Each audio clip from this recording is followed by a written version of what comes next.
Effective test-taking strategies. To tackle the exam efficiently, focus on these core strategies. Prioritize questions for multi-paragraph questions. First, read the last sentence. This tells you exactly what the question is asking, allowing you to filter the preceding paragraph for only the relevant details and save time. Time management. Don't get stuck on one difficult or math-intensive question. If a question is too stressful, skip it and return later. Spending 10 minutes on a hard question sacrifices time for multiple easier ones, so focus on the questions you can answer correctly every time.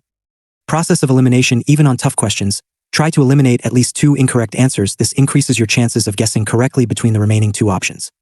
Textbook usage. Instead of trying to memorize everything, use the digital textbook search function, Ctrl+F on Windows or Command+F on Apple, to quickly find specific or unique terms you don't know. Simplifying language. If a question's wording is confusing, try to reread it in your own words to simplify the meaning before attempting to answer. Exam environment and tools. Be aware of the strict rules for the official certification and provincial exams.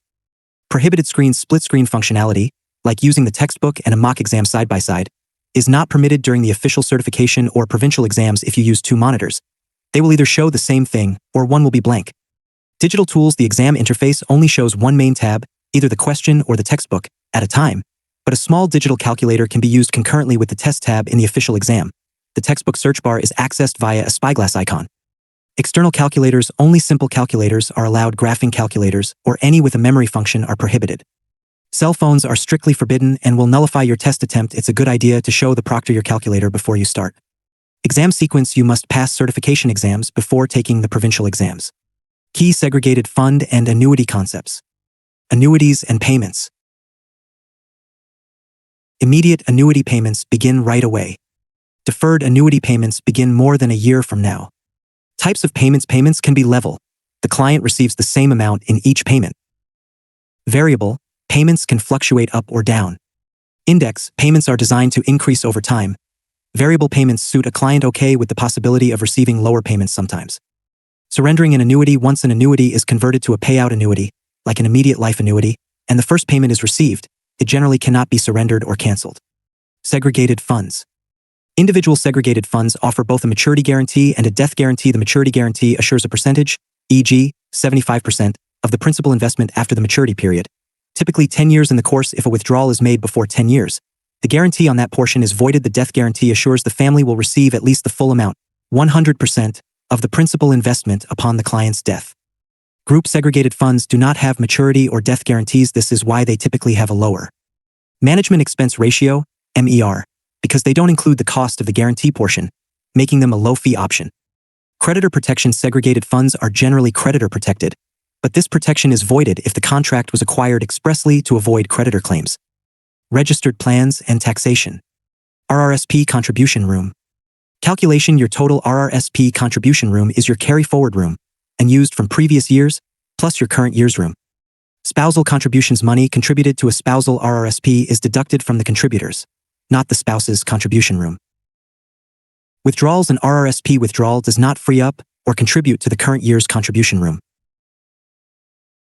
Overcontribution allowance. There is a lifetime allowance of $2,000 in overcontributions before penalties are incurred. The penalty is applied to the amount contributed over this $2,000 grace period.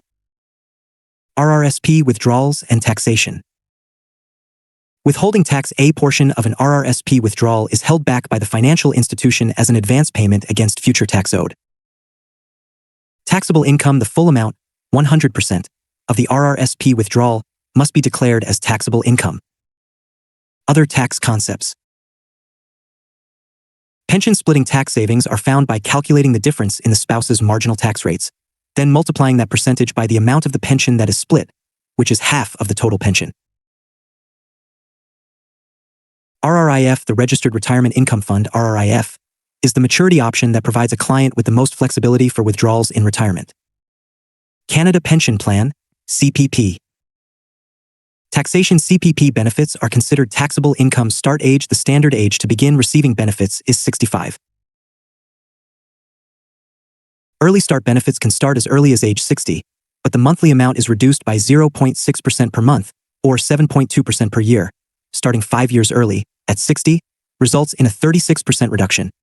Late start benefits can be postponed until age 70, and the monthly amount is increased, enhanced, by 0.7% per month, or 8.4% per year, waiting the maximum 5 years, until 70, results in a 42% increase. Miscellaneous key concepts. Capital Accumulation Plan, CAP. A CAP is a plan where a member is offered a choice of 2 or more investment options. Defined Contribution Pension Plans, DCPPs, are an example of a CAP, as they offer investment choice, but Defined Benefit Pension Plans, DBPPs, are not. Power of Attorney, POA. A POA can handle financial and insurance decisions, but they cannot name or change the beneficiary of a contract without a legal opinion. Investment risks, market risk, and industry risk are associated with equity, stock mutual funds. Credit risk is typically associated with bonds. Inflation risk is typically associated with very low return investments like guaranteed investment certificates, GICs. Professional responsibility. If a client has difficulty understanding the technical aspects of an investment, especially due to a language barrier, the agent should seek advice from their direct supervisor. If a client doesn't understand what they are buying, the agent should not proceed with the sale. Calculating future value, compound interest. To find the future value, use the formula original value times 1 plus interest rate, number of years. A shortcut is to multiply the value by 10x, where x is the single-digit interest rate, for each year of growth. Calculating present value, compound interest. To find the present value, how much to invest today to reach a future goal. You divide instead of multiply. The shortcut is to divide the future value by 10x for each year to move backward.